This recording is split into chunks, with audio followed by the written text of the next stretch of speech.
What is The Boys about? When I first watched the finale, I was pleasantly surprised. It wasn't Casablanca, but after the V1 stuff in episode 7, episode 8 was like the tallest dwarf in the final 6. I had some issues even initially, like I don't buy Tara's death being Butcher's final straw, and obviously they beat Homelander too quick, but I don't know. I liked Homelander's death scene, I like when the Deep went, no! And I like that the ending went full circle. But did it do that? It's got the video store, and it's got Huey with his girlfriend, and it's got a callback to Robin, but I ask again, what is this show about? I'm gonna cut to the chase. The more I've thought about this ending, the more I've turned against it, to the point that I think it might be worse than Stranger Things, and that ain't easy for Stranger Things. Here's the thing. Stranger Things was worse on a craft level. I like Homelander's death, the Deep's death is good enough, and as rushed as it is, I love Butcher's death in concept, but this ending, this good enough ending that we got, is more than contrary to what this show was before. It's like treasonous. This show established itself really quick by having maybe the best pilot episode of all time. I'm not exaggerating.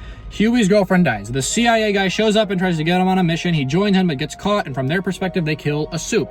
Then we get 2 plot twists back to back. 1, the Fed, Butcher, is not actually a Fed, and 2, Homelander, who we thought was a good guy, is not.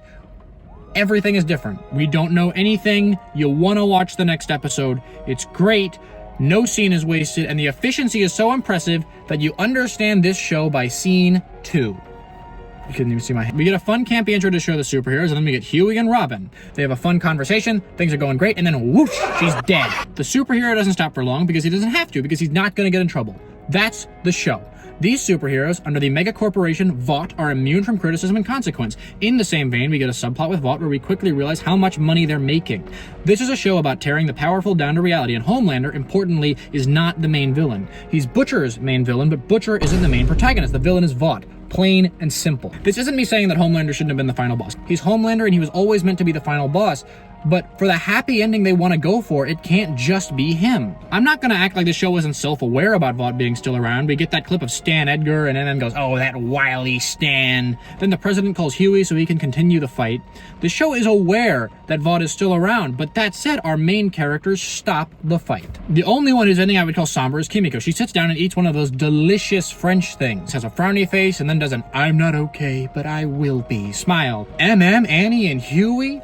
Sunshine and honkin' rainbows. MM remarries his wife with an implication that he adopts Ryan. Huey goes, I have something more important to tend to, Mr. President. And then we get the big reveal of, oh my god, he owns a video store. And then wowza, and he's pregnant and she's back to hero work. And then the baby is named Robin. Oh boy, everything's gonna work out. This show wants you to clap like a seal for this ending. And the reason I'm so mad is that I did. I was like, oh, this is so sweet and happy. But then I realized, no, not really. What did MM tell Stan Edgar that he was gonna do? If that day ever comes, I have a part to play too. And that's to put a bullet in your skull. That was his promise to Stan, but remarrying his wife, whose whole thing was a desire to keep this stuff away, can only imply to me that he's out of the game. Same thing with Huey, and I guess Annie's still fighting, but she's just listening to a police radio. Look, I'm not anti-law enforcement, but for these characters, fighting within the system is just not what this story is about. This story is about resisting the system. Annie's whole thing in the first couple seasons was about realizing that she couldn't operate within their rules, which is the sole reason that her season 3 ending felt so powerful. It was her walking away from the character that the system made her be. But now she's back inside, and Vought is seemingly free to do whatever. How can I see this as anything but a betrayal for what the show stood for? It was a very rebellious show. That's why Butcher wasn't a Fed, because this story isn't about government versus megacorporation. It's about people versus system. So why did this happen? I'm sorry to say, I think it's down to the Trump thing. Now, I'm not pro-Trump. Look at my hat. I wear this thing everywhere. But even in the worldview of these writers, beyond being a blonde American guy who wants power, there is so little between these two figures. What does Homelander represent initially? He's basically the singularity. Vought made superheroes for control and power, but they flew too close to the sun with Homelander, and slowly, over the course of the first few seasons, he slips out of their grip until by season 5, he's running the place. Homelander is horrible, but Homelander is a victim of the system that made him. What does Trump represent in these writers' views? In a progressively more left-leaning country, Trump came in like a mallet and destroyed all that, rallying a force of the worst people around him. That is how these writers view Donald Trump. Now, again, I don't like Trump, but the problem is that in this view, they put up a clear good guy, bad guy dichotomy. The president at the end is a good president, so everything's gonna be all right. I'm a leftist too, and yes, things are gonna be better under him than Homelander, but you see how this doesn't work, right? Okay, I've gotta get political for a second. I promise I won't be long, but let's dive in. Through Donald Trump's rise in the Conservative Party, the Progressive Party has become the status quo system. The only thing they claim to be progressing on is through the rapidly advancing amount of time spent on identity politics. If I had to guess, then I'd say that the vast majority of people who still support Trump do so because the leftist obsession with canceling anyone who's even slightly out of the politically correct zeitgeist has made the party increasingly more ugly. Simply put, even if they don't like Trump's policies, people are tired of having to censor themselves in manners so extreme that even the most avid leftist thinkers a few decades ago would find them over the top. A consequence of the system is that, for the billionaire class, we've created a mode of things where during a right-wing president we have new policies that benefit them, and during a left-wing president we functionally stand still. Okay, we're out of the muff. That's kind of the world this ending establishes. This is a happy ending because the good guy is in charge for the next 4 years. Is Homelander a bad guy compared to just about everyone? Yes, but he's not this obtrusive force who just started messing with a good thing one day. In many ways, he's the ultimate victim of what came before. And it's not like Vought learned a lesson because Sam is in a nearly identical situation in Gen V. Vought got away with everything. And sure, those specific horrible people are out the window. The deep Homelander still well are, but the exact same guy in charge is still kicking with, as far as we can tell, the exact same amount of power and nothing to stop him from just replacing the replaceable cogs.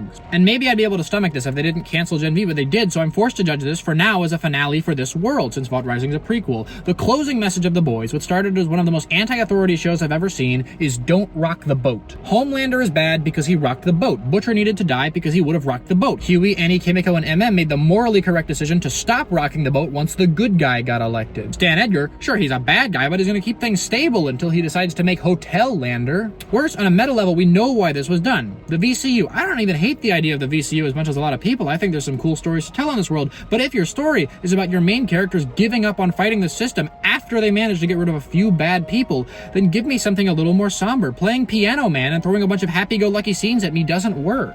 If you wanted a happy ending, then you could have done that without them giving up. Honestly, the more I think about it, the more this ending feels straight up insidious. Like there's a Amazon employee like in my ear like, this is a happy ending. This is so happy. This is the happiest ending you could ever hope for. But yeah, I won't harp on it because this video is about my own take on the issue and everyone said this, but damn were they excited about Vought Rising. Honestly, the amount of time spent setting up their cinematic universe was pretty disgusting. The Craven... This episode is sponsored by me! Buy my book Nisus. 50 years after a failed AI apocalypse, an ex-vigilante finds a piece of the world destroyer and has to find a way to dispose of it while a corrupt government hunts them both. Please, please buy it. I spent 2 years writing and no one bought it. Please, please. The worst thing is, I feel like this was so avoidable. Mallory passed the mantle to Butcher, and Butcher tried to pass the mantle to Huey, but Huey wasn't cut out to be this brutal guy. Now there's no one fighting the system, but like, there could be. For a story that likes passing mantles so much and doing next generation stuff, is the Gen V team not right there? They don't need to be major, like, at all. I didn't want them to be major. If Marie killed Homelander, I would have been furious, but they feel like the most obvious happy ending, the fight goes on, stinger imaginable. The risk is of confusing people who only watch The Boys, but even without it, what's more confusing? Introducing Marie as Starlight's protege who she gained off screen? Or mentioning her once or twice, then introducing her in episode 7 with MM calling her the chosen one with Homelander-level strength. After officially introducing her with a moniker that insane, she does nothing in the last episode except have a heart-to-heart that will mean nothing to non-Gen V watchers, and also very little to Gen V watchers. That feels so bizarre as a choice. Like, if you wanted to end with the boys retiring, then do the whole lineage thing that the show's been doing as early as introducing Mallory as the one who taught Butcher. Give them some fun minor parts. Do little stuff here and there with Jordan, Marie, and Emma, not Kate or Sam, since you'd have to take the time out to explain that. Actually, a big criticism of the final fight with Homelander is how slow he was moving, so you could have had Marie as the excuse. Just say she's not nearly powerful enough to stop him, but is able to slow him down. Throughout the fight against Homelander, cut to her looking all strained a couple times, change nothing, and then have her pass out before Homelander wakes up so you don't have to focus on her. Bada boom. Anyway, in the last bit, instead of following a police signal, Annie could have gotten an update on some stuff with the Gen V kids. Then she goes to a base where the Gen V kids are all waiting, and then the last scene is Huey grinning up at the sky or something stupid. Actually, you could put Sam and Kate in there without having to explain it. Gen V fans will be hyped up to see them, and then Boys fans can be like, oh, they're actually accomplishing something. Those are the two from season 4. The biggest crime of this finale is that I left it feeling scammed. I was tricked into enjoying something that wasn't what it pretended to be. This is a miserable ending. This is an ending where our heroes got tired and give up, but with the happy music and the fun video store and OMG, MM adopted Ryan, and OMG, they named the baby Robin. It's made to fool you into not realizing that the show isn't the show that you watched 7 years ago. This is phase 1 in a cinematic universe. There's a million endings worse on a craft level. This show managed to trudge over the finish line, but the race was originally about raising money for sick puppies, and then when they were nearly 60% done, they ran off the track and meandered a while before crossing the wrong finish line on a different race halfway across town. Guess that's it. Like, comment, and subscribe or something.